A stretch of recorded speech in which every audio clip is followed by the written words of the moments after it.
Grüß euch. Ich bin Elisi. Ich bin auch Philipp. Wir möchten heute euch was über die Landjugend Eberstein sagen. Wo kommen die Hunde? Sonst reden wir immer so. Grüß euch. Grüß euch. Beim Volkstanzen sind wir auch fest dabei. Ja, auch bei Mitternachtseinlagen eilen viele Tänzer herbei. Zahlreiche Auftritte pflegen die Beziehung zum Landjugendleben.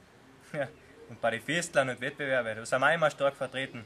Natürlich veranstalten wir jährlich unseren Katreintanz, Bauernball und das Dämmerkegeln. Ja, und zum Schluss möchten wir uns noch einmal bedanken mit einem lauten Gruß. Wir wird auch